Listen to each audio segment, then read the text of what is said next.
Alright, let's have another video for the Eagle. And if you watch my previous videos or had me on Facebook, you'll know that I have a little bumping noise underneath the car. I figured it was probably the exhaust because I already know the exhaust is loose for pretty much the entire system. So I crawl underneath the car and I think I found something a little bit more serious. The exhaust is loose still, but what I found is a little disturbing, to say the least. I haven't jacked up the car, but I probably will just to have a closer look at this because it is serious enough to look at. But first thing is when I kind of poke my head underneath here, you can see that's disconnected. Right there. Yeah. I believe that's just an EGR tube.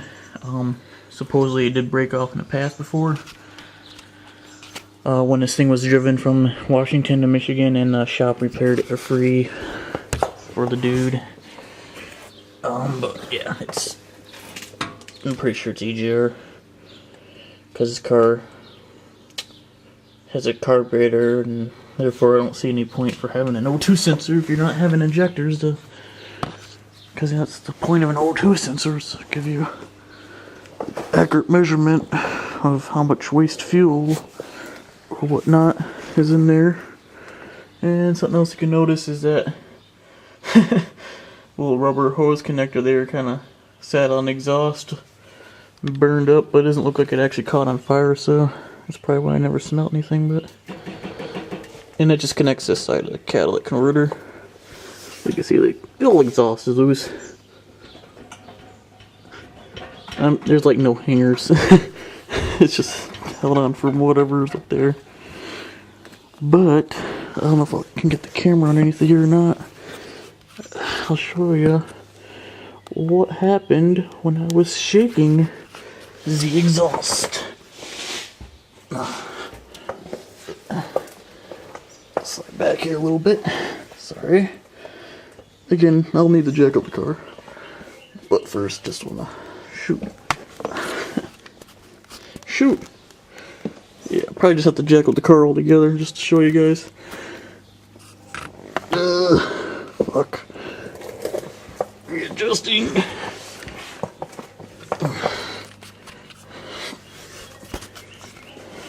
There we go. It's just a screen.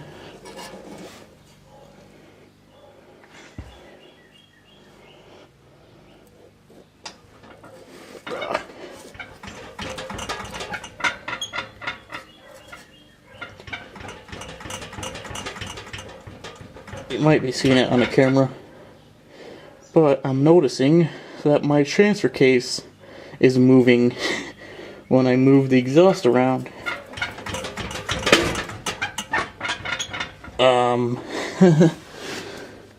I do not think your transfer case is supposed to be moving around.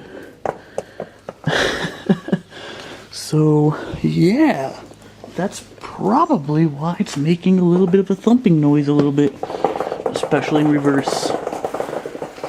I mean, I'd hate to come to a conclusion so fast, but is my transfer case only being held in by a couple bolts? Or none at all? Yeah, that's a scary thought, isn't it? So we better have a closer look at that. And I believe that might be mostly power steering fluid. It does have a power steering leak. Kind of been building up over a couple days. Let's get this car jacked up then real fast. Now guys, I did jack up the car and had a good look around. It might not be as bad as I thought. The transfer case on these cars do connect to the end of the transmission, so there's really not much holding them beyond that. And when I did shake around the exhaust, looking from this angle, I did notice the transmission and engine kind of shook around too.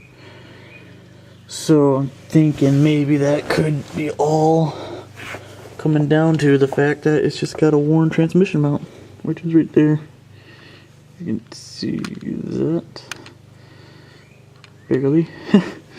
That's probably what is going on. But I did also notice some other things. Grab the front drive shaft here. That's the front one in here.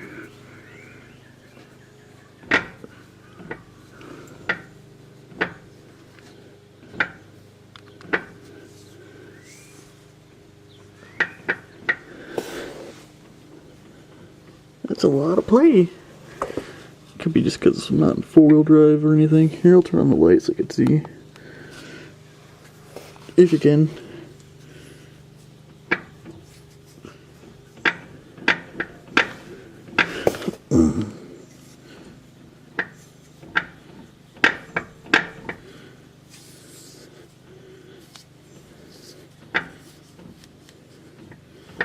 Yeah, it's a bit of play coming from the and you can hear the clunking from the transfer case, so that could be some of it right there. Ugh.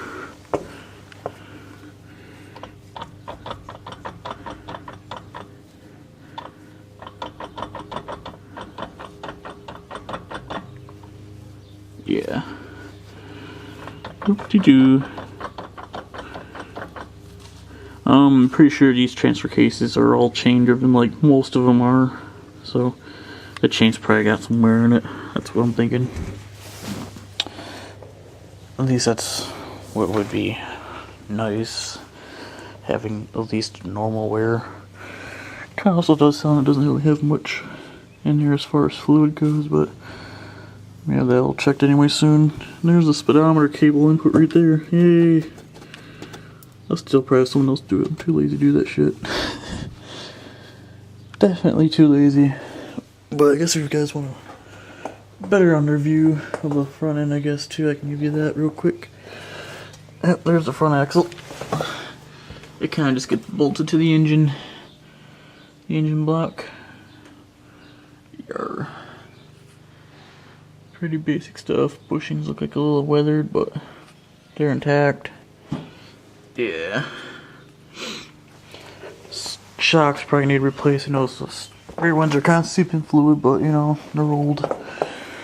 They still pretty much work anyway. It's not like I'm bouncing around going down the road. This is a hey, oh no, yeah, look at my whole drivetrain shake. Yay. Look at it bounce. Oh. Yeah. You can just see where all the fucking mounts rusted off. That's where like all the rust is concentrated. Like here's one of them, just totally not connected anymore. Might as well just chop the damn thing off. Fuck it. Fuck it. Run straight pipe. Totally could do that. Just chop it off here and just run a little stupid flex pipe right there and just call it fucking good. I could just do that. And they get pulled over. Your car's too loud, but the Harleys are not. Yeah, there's a little grease you can see there. Oh, right there. Yeah, so, oh well. Old shocks. And they're air ones too. That's probably going to be a little bit hard to find. Yeah, rusted mounts. Fucking thing. So, let's see, are there any holes in the body I can use? Other than maybe, I can't really use that one. Damn. They really didn't give me a lot of places, just a nigger rig shit. It's like they purposely designed it so you can't do that. But I can probably run a wire through that hole there in the mount and just wrap it around the exhaust and have it held up that way. And then that holds my drivetrain in right there. Yeah, that's how this car works. The entire drivetrain of the vehicle is connected to the exhaust system, and the exhaust system is held in by a wire and the engine manifold, so it's effectively just floating and cheating physics. Right. Nah, it's not that bad. Still though, it's... Yeah. I did also notice a mount that kind of connects to the transfer case that's just totally not connected at all, but still somewhat connected at the top. Yeah, look at that, just bouncing around. Got Concord friend. I just posted this on Facebook not too long ago. Yeah, it's supposed to move a little bit, but I'm pretty sure it's just maybe a little bit too much. It's probably just a worn transmission mount. So I think I'll just go ahead and disconnect that. Maybe give me a little bit of a bypass. Well, it's already a bypass anyway for that old catalytic converter. I just want to run dual exhaust someday. That's what I want to do. I just want to get this thing so it's falling out. Let's see if there's any mount I can hook up back here. I don't want to totally trust that. It could fall off again. Yeah. I love how much room there is for this axle, damn. Damn. This thing was meant to go over a damn jump. It's probably got more up travel than the goddamn Ford Raptor. The only thing I see limiting is the bump stop, so that's cool. Cool. There's your ride sensor for the height adjustment for those air shocks. There's the ear lines. It's pretty neat stuff. Could also probably grease up this drive shaft, maybe. I'm under here. That bushing looks a little rotted. And as you can see, it looks like this car already had an undercoating done. I mean, that's pretty good stuff too. So, the only thing I really do is just spray fluid film on these holes and that'd be it. I love cars that are actually taken care of. It's nice. Really nice. There's your little drum brakes. Probably bigger than my Ranger's old ones. This axle, yeah, it's a little Dana axle. Little Dana. Probably a little even smaller than my old Ranger axle. Which I still have even. Yeah. So, yeah. I guess that's enough toying around with the camera, showing you random bits underneath my car. Oh, I can also show you where the other final exhaust hanger is that rotted away. All of them rotted away. It's like the only dang thing that rusted away on this car is exhaust. Imagine that. No way. The only thing that rotted on your car was the exhaust? Yeah. Yeah, this is the best part of the rot, I guess. There's the end of my exhaust. You can see it looks a little rough. There's the hanger. I figured that always looked a little short and a little too rough to be good. So I'm figuring the exhaust was meant to be out here a little, but it rotted. Yeah, oh well. Like I said, I just want to get a new exhaust done on this car eventually. Run duals. Yeah. With an actual header this time. Something else a little cool about this car. Yeah. Had to get like a AMC hitch cover or something. 2,000 pound max tongue weight. 200 pounds. Yeah. So, alright, back to work.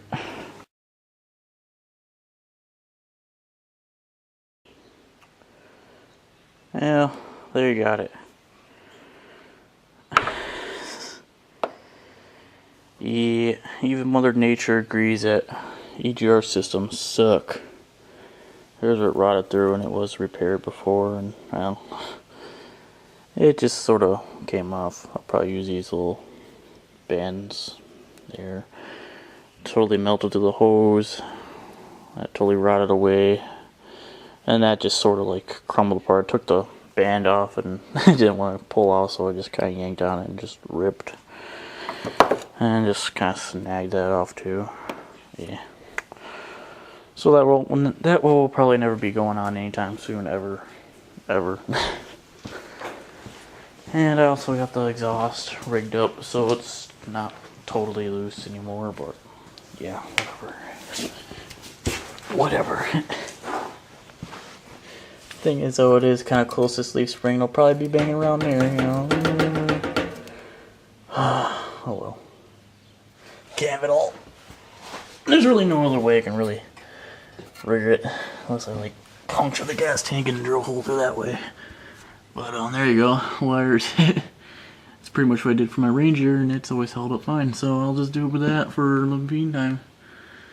And way down yonder, you can see that's my performance exhaust mod right there, courtesy of Mother Nature.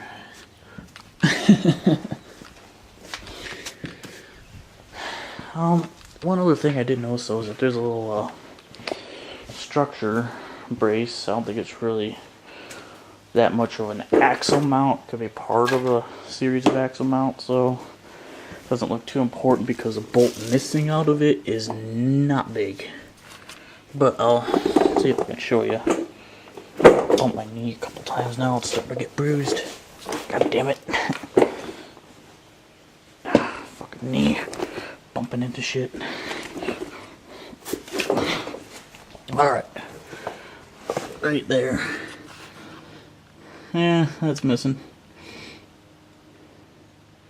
And that is basically the bell housing for the transmission you see right there. And it kind of goes up to there, which you can see is actually welded on, so yeah, that's a bit interesting, don't you think? And this looks like more EGR system stuff. I haven't really took a look at it, but you can see. Well, I can't see because there's frame rail and array, unibody rail.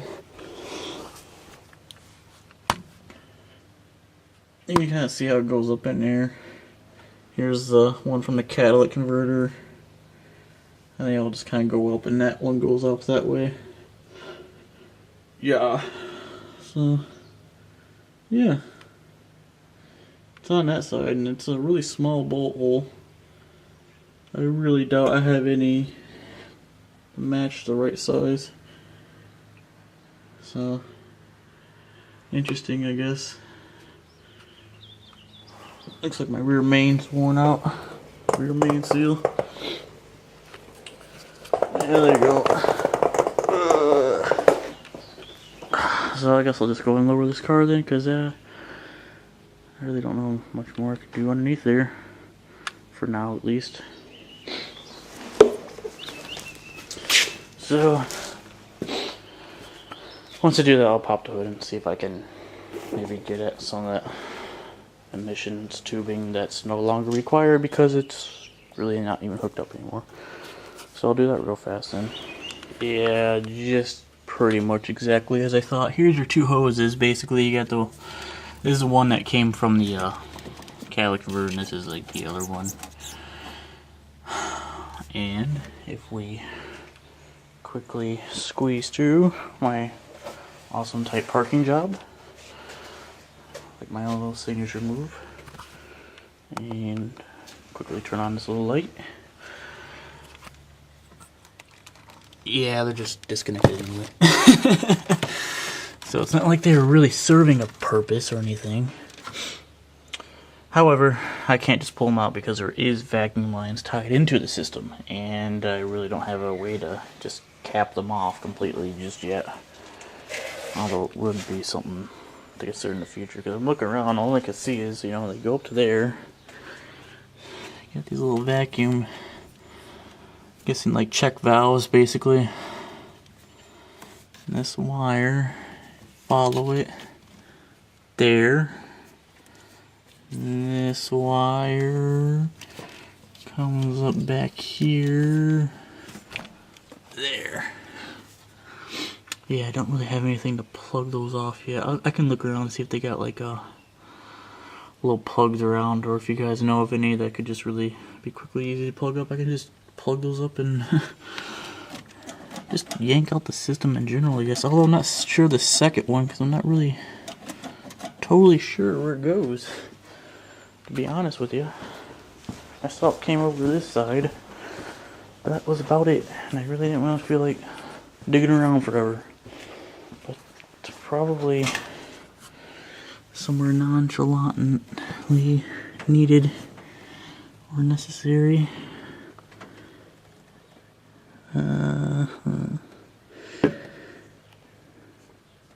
Possibly just like something going to here, maybe.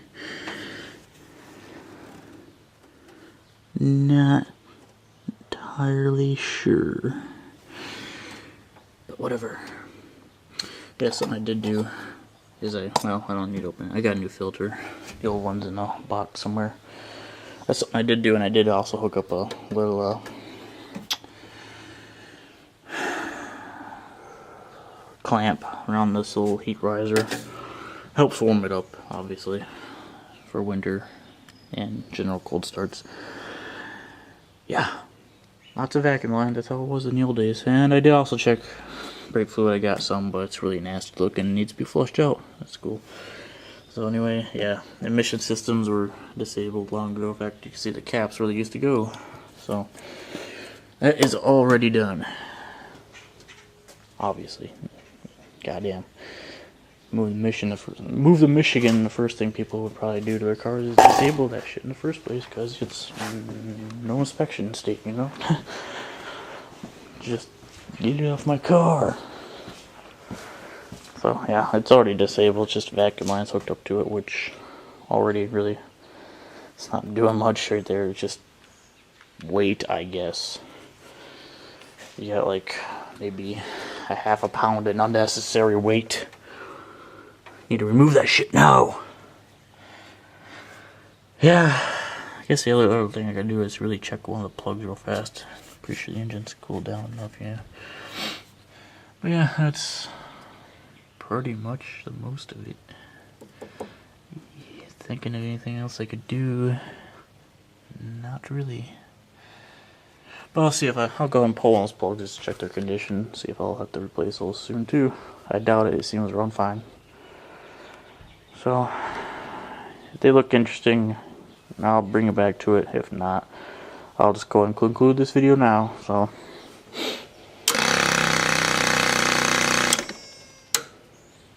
air shocks. Well, if memory serves me correct, that looks like a little too much gap.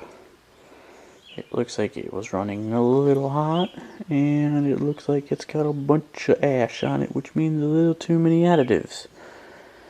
It did have a bunch of seafoam in the gas tank, and unknowingly I put some carb cleaner crap in the gas tank with all that seafoam. The owner didn't tell me, the previous owner, so it has a lot of shit going through it right now. And I just tried looking at the spark plug gap to see if I can change these all to correct, at least for now, but I need the maintenance guide, and I do not have that.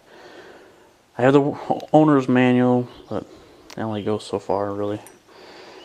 Oh well. Yeah. Still runs though, so fuck. What can you do? What can you do? Yeah, it's kind of... Pretty sure it's not enough, but I mean, too open of a gap. But yeah, Champion spark plugs. Yeah, I'll go and pop that back in. See if I can find some NICs real fast too. Yeah, well, they don't really look that old either. Huh? Oh well.